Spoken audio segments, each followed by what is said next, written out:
Kyle Shanahan was out at practice again today, similar capacity, not sort of acting as the head coach, but out there and observing and with sunglasses. I imagine our next guest was out there and observing with sunglasses as well. It's a warm day. SF Standard, David Lombardi on the Niners beat. River Island's guest line joining us here on Willard and Dibs. Hey, David, how you been, man? What's going on? Good. I forgot my glasses today, so it was really bright. Thankfully, I didn't have a concussion to deal with. But, Kyle's been out there for 2 days, and I'm guessing that his limit time-wise is because it is really bright. There's not a cloud in the sky in July in Santa Clara. So often coming off a concussion, if you're still feeling those symptoms, then you have to stay indoors in a darker environment. But he's been able to be out there for like 20 to 30 minutes per day. David, will you share with the audience the process of something like this? I have no idea when you started to get a little bit of info. I've been a little surprised that people, I get it if you're curious, that's totally normal, but if you're like angry that you didn't get to know earlier, that kind of escapes me. But can you share with people what happened here for you and as a journalist, kind of how you handle something like this?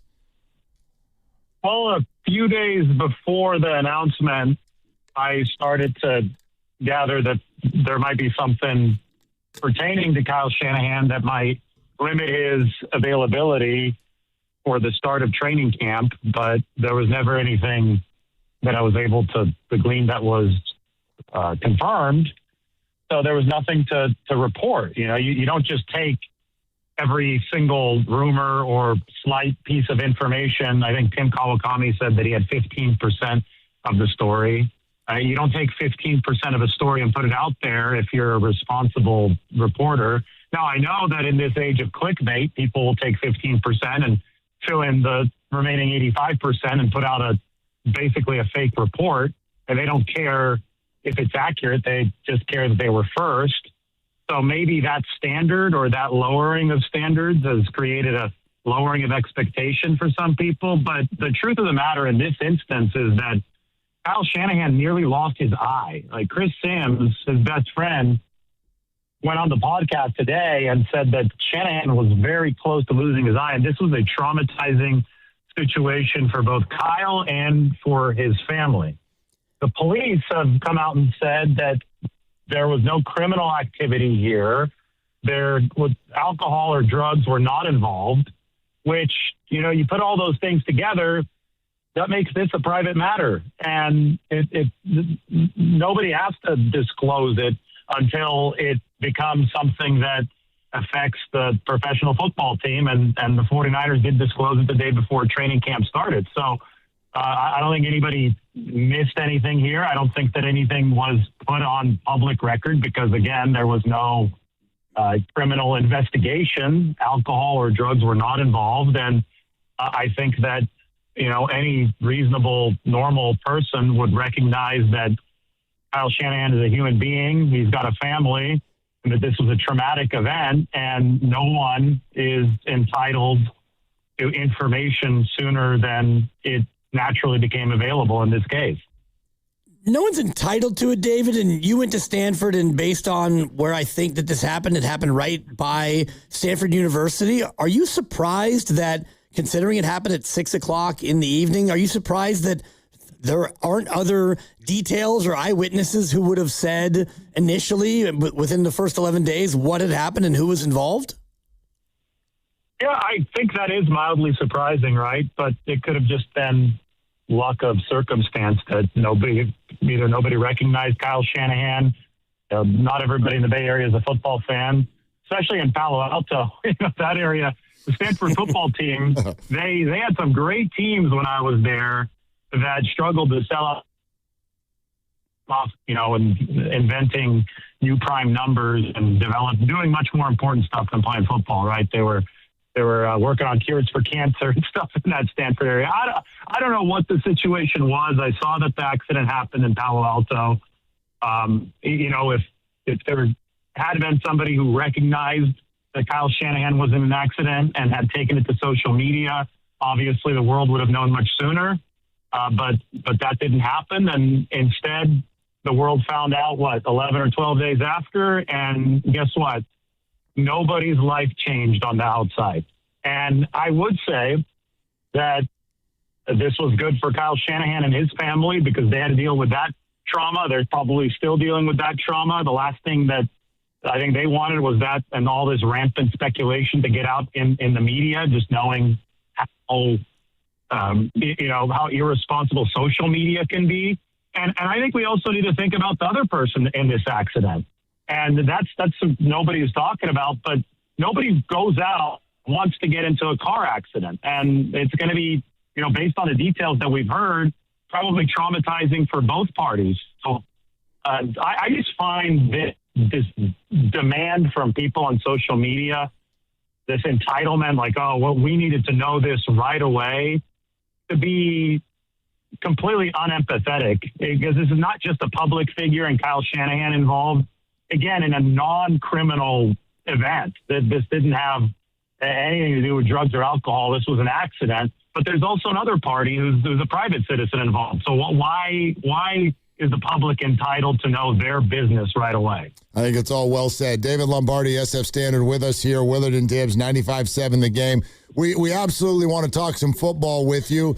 How's De'Zhaun Stribling look so far? He's looked really good. He's tall, right? He's 6'3", so he's got those long limbs, which you always want to see in a wide receiver, especially somebody who I think in the future the 49ers would love to see him play that X receiver position. Mike Evans has also looked awesome, though, so that's his job for the time being. But Stribling, the 49ers have this setup where so they need a bigger slot receiver because they love running the big slot and the small slot. Christian Kirk is probably going to be that small slot.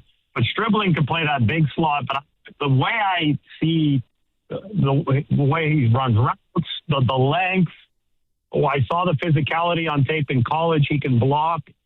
I think he has all the makings of an X-wide receiver over the course of the long haul in a 49ers uniform. But he's caught everything thrown his way. He dropped only one pass at Ole Miss last year, so we know that he's got really good hands. And I just think he's a high floor guy, and I think this is a theme of the 49ers draft class. And this could be a good kind of comparative advantage to glean out of the draft in the new NIL era. You have a lot of players who played at several different schools who are transferring between schools who are, vying for bigger contracts, essentially mini professionals, right? So somebody like De'Zhaun Stribling played at Washington State, he played at Oklahoma State, and then he played at Ole Miss. That means he's had to learn three different systems, and all three of those offenses used them in a different way. So, at Ole Miss, it was screen passes and goal balls, and at Oklahoma State, it was a lot of intermediate routes. The 49ers gotten a guy who they feel is going to be more of a, I can't say finished product, but more of a complete product early on than receivers that you might have drafted 5 or 6 years ago, just because he's been through so much and so many different systems in college. And I think that they're going to really reap the benefits of that here over the next few months.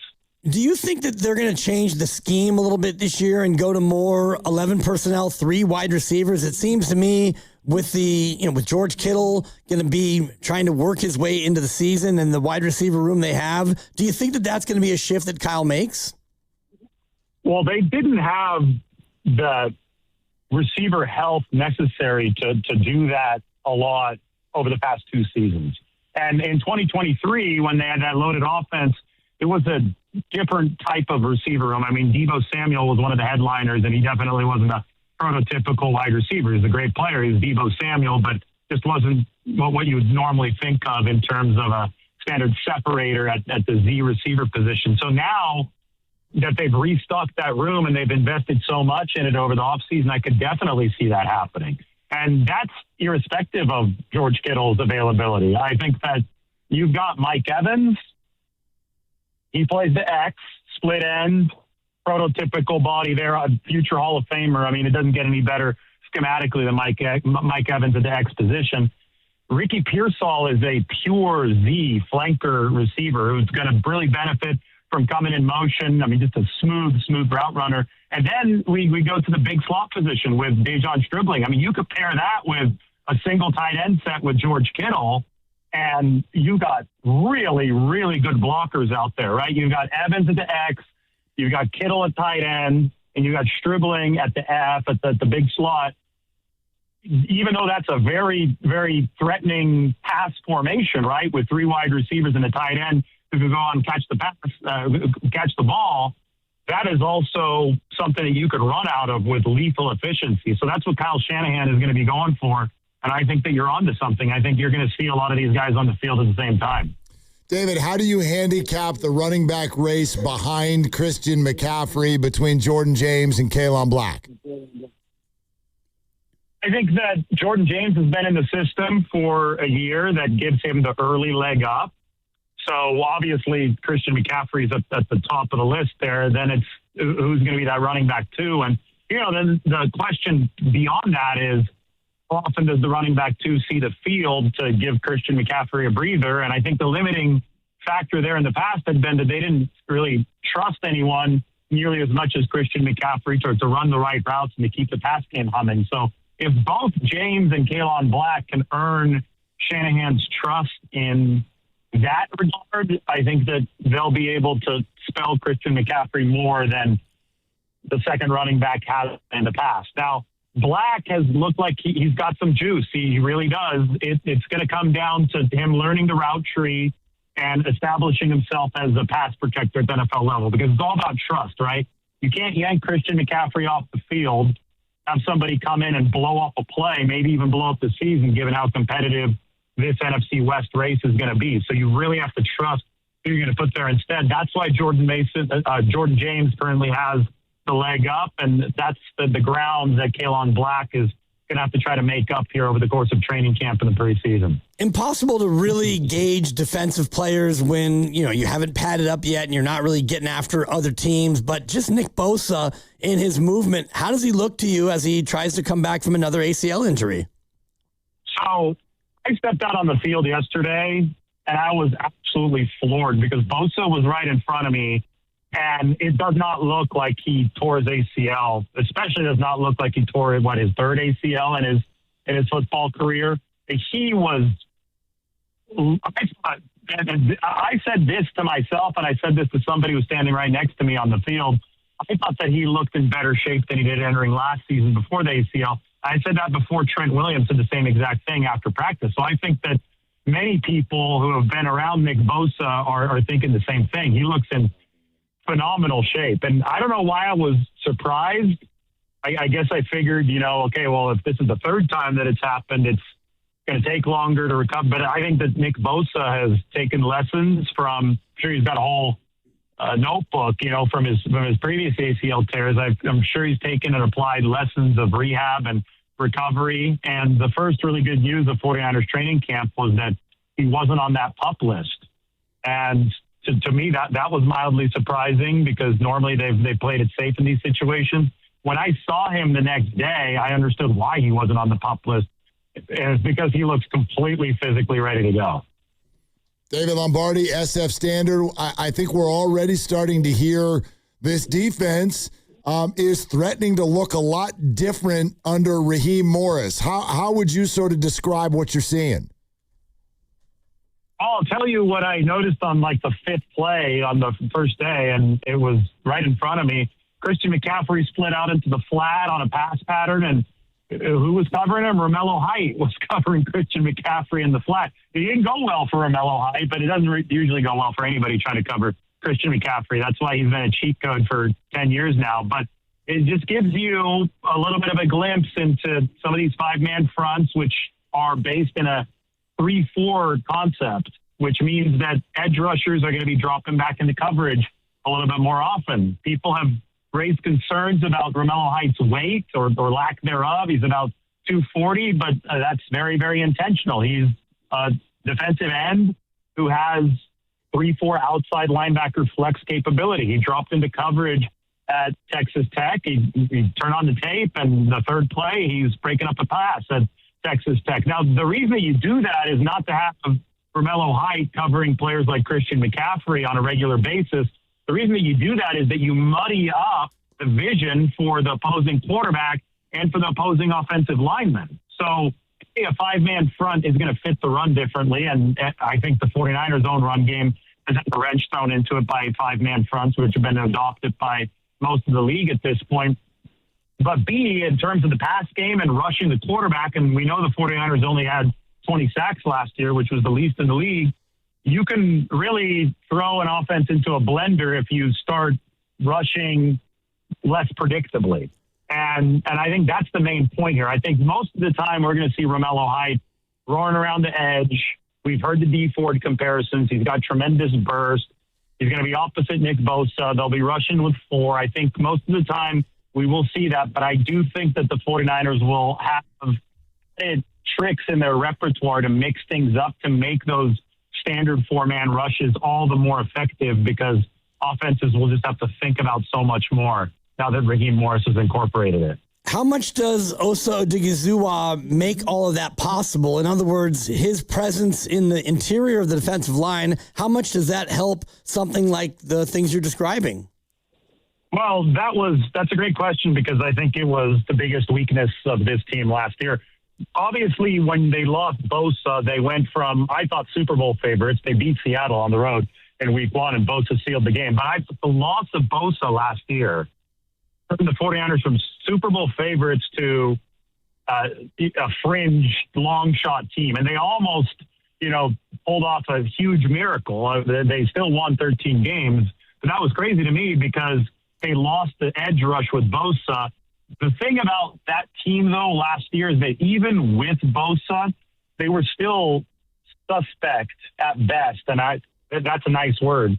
They weren't good rushing from the interior. They're relying a lot on somebody like Yetur Gross-Matos, who had injury issues of his own. He was really a defensive end who flexed down to defensive tackle. They did not have a natural pass rushing defensive tackle. That's why they paid Javon Hargrave all that money heading into the 2023 season. But he got hurt. That didn't work out. So that's been a big glaring gap in this defense. They need that quality interior rusher, and that's who Osa Odighizuwa is. So I think it opens up a lot for this defense, man. It becomes especially lethal once you pair him with Nick Bosa, because Bosa is the guy that commands a lot of attention on the outside. Now you have somebody who commands a ton of attention on the inside, who has a high win rate on the inside, and you can start talking about winning as a pocket collapsing line, not just winning in one spot of the defensive line. With all the mobile quarterbacks that we have in this league now, if you're only winning on one spot, that quarterback can run away. But if you're rushing in cohesion, and that typically takes at least 1+ DT and 1+ defensive end, then all of a sudden you can start collapsing the pocket effectively. David, real quick, with this trade request from Vita Vea to the Tampa Bay Bucks, while we're talking defensive tackle, any chance the 49ers get in on that conversation?